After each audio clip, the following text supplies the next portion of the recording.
Ketua Umum Partai Demokrat Agus Harimurti Yudhoyono menyambangi kantor DPP Partai Amanat Nasional. Pertemuan AHY dan Ketua Umum PAN Zulkifli Hasan merupakan bagian dari rangkaian safari politik terkait koalisi Pilkada 2020.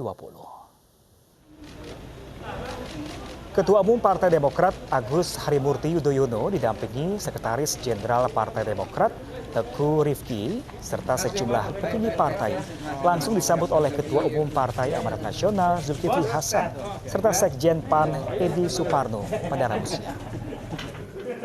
Pertemuan kedua kali ini untuk membahas koalisi partai pada Pilkada 2020. Putra sulung Presiden Republik Indonesia ke-6 SBY telah menggelar safari politik ke sejumlah partai seperti Golkar, PKB, dan PKS. Partai Demokrat dan PAN sudah lama bersahabat, sudah lama bekerja sama.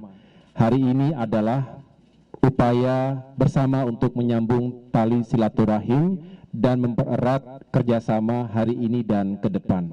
Dalam konteks pilkada yang akan kita gelar di 270 kabupaten kota termasuk provinsi di Desember 2020 ini, tentu cukup banyak kebersamaan antara PAN dan Partai Demokrat di berbagai daerah. Ada yang memang kami lihat sebagai daerah yang memiliki signifikansi yang tinggi, yang potensial, dan memiliki kans menang yang juga baik. Tentu saya menyambut baik apa yang disampaikan oleh Ketua Umum Pak Zulhas tadi, bahwa jika ada kebersamaan yang bisa kita lakukan dan untuk memenangkan pilkada tersebut, tentu kami juga membahas kerjasama di berbagai tempat pilkada ya. Ada pilihan gubernur, bupati, wali kota, banyak juga yang kami bersama-sama, apakah pilgub, bupati dan wali kota, itu juga kami bahas tadi. Nah, demokrasi intinya kan suara rakyat, suara Tuhan, one man, one vote gitu ya. Nah, oleh karena itu misalnya undang-undang pemilu, ada, ini bukan soal sanggup dan tidak sanggup, bukan itu, tapi demokrasi. Sementara itu, pemirsa, pasangan Gibran Raka Buming Raka Teguh Prakosa diprediksi menjadi calon terkuat untuk memenangkan pemilihan wali kota dan wakil wali kota Surakarta. Dua penantang Gibran mulai muncul, yakni Putri Keraton Solo dan calon independen yang berprofesi sebagai penjahit dan ketua RW.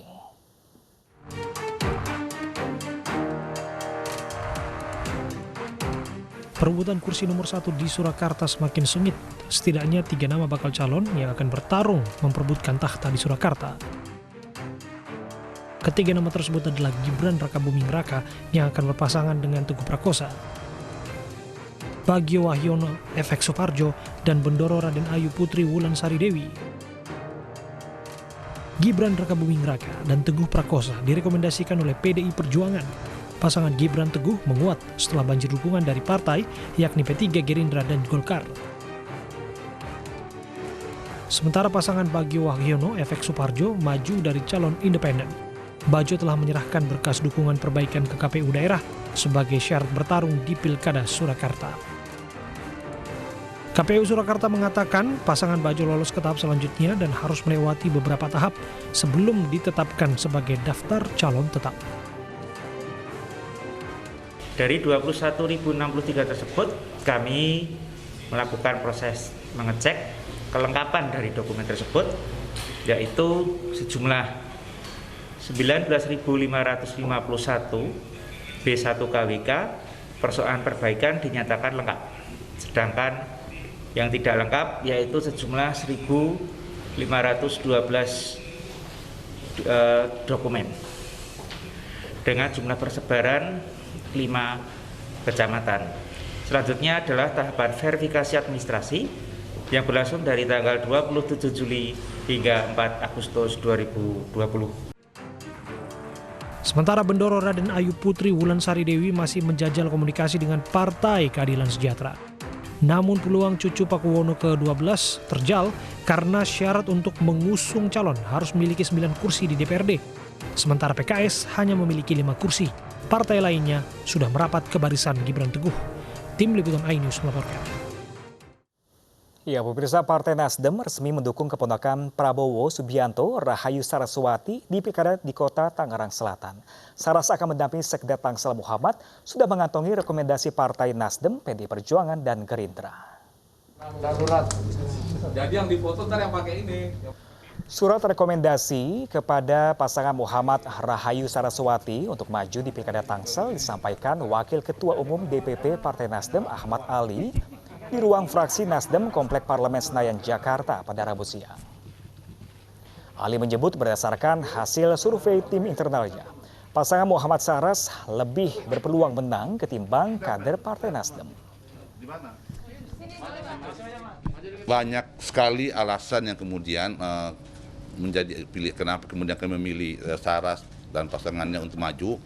Tentunya ada pertanyaan bahwa hari ini salah satu kader Nasdem maju sebagai calon wali kota, tapi kemudian kami mengusung Muhammad dengan Saras untuk maju. Tentunya pertimbangan-pertimbangan sangat teknis itu sudah kami lakukan kajian, kami juga melakukan survei, kami melakukan memotret apa kehendak masyarakat yang Tangerang Selatan, sehingga dasar itu kemudian kami masyarakat selama ini rupanya lebih kuat lagi mendukung pasangan Muhammad Rahayu Saraswati. Jadi saya mau menyatakan banyak-banyak terima kasih kepada PDI Perjuangan, Gerindra, Nasdem, dan juga kawan-kawan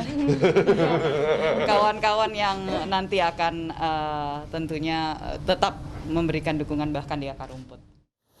Kita beralih ke informasi lain, pemirsa. Pengadilan Negeri Jakarta Selatan akhirnya menghentikan proses hukum peninjauan kembali yang diajukan oleh terpidana hak tagih Bank Bali Joko Chandra. Penghentian dilakukan karena pemohon Joko Chandra tidak pernah menghadiri persidangan.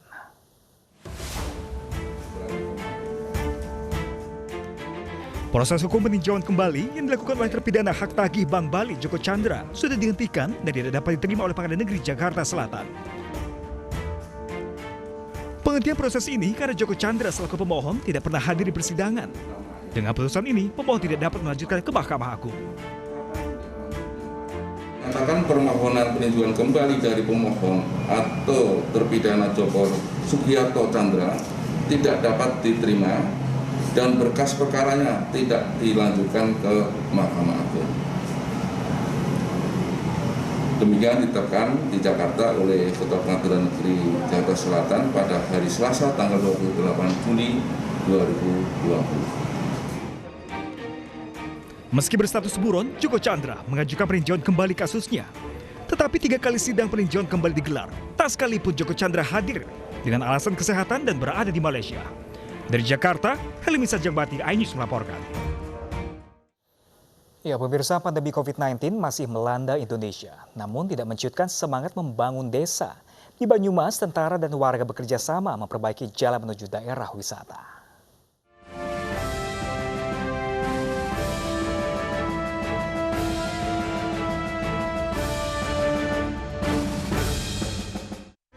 Salah satu surga yang tersembunyi.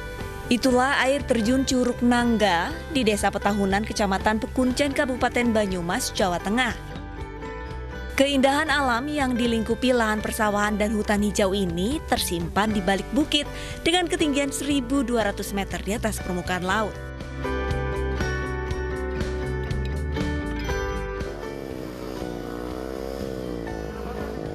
Jalan menuju kawasan indah yang tidak memadai membuat kawasan wisata tidak sering dikunjungi warga sekitar.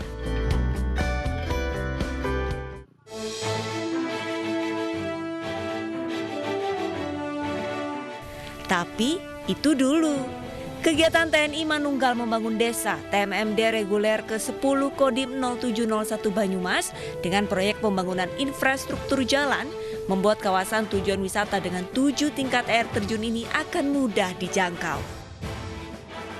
Masyarakat Desa Petahunan bersama anggota Kodim 0701 Banyumas dan Koramil 15 Pekuncen bahu-membahu mengerjakan pengecoran jalan. Warga senang karena pembangunan ini akan memudahkan dan membantu ekonomi mereka. Tak heran, warga yang tanahnya dilewati pembangunan jalan sukarela menyerahkan tanahnya tanpa ganti rugi. Yang tadinya tidak bisa terlewati oleh kendaraan, sekarang alhamdulillah sudah bisa terlewati dengan lancar dan petani juga merasakannya. Tadinya tidak bisa terlewati, sekarang mengakses hasil bumi bisa dengan mudah. Pada TMMD reguler ke-108, jajaran Kodim 0701 Banyumas membangun jalan rabat beton sekitar 2 km dengan lebar hampir 4 meter. Para personil juga membangun jembatan dan gorong-gorong. Komandan Kodim 0701 Banyumas menegaskan TMMD adalah wujud nyata kemanunggalan TNI dengan rakyat. Untuk dapat meningkatkan ekonomi masyarakat. Karena masyarakat Desa Petahunan sebagian besar adalah petani dan penerus gula kelapa. Sehingga nantinya jalan ini dapat berdaya guna untuk dapat membawa hasil pertaniannya. Pembangunan fasilitas infrastruktur jalan dan jembatan akan mempermudah akses menuju kawasan wisata Curug Nangga. Warga berharap ekonomi mereka dapat meningkat jika banyak pengunjung datang ke tempat wisata Curug Nangga yang indah di Desa Ketangguhan.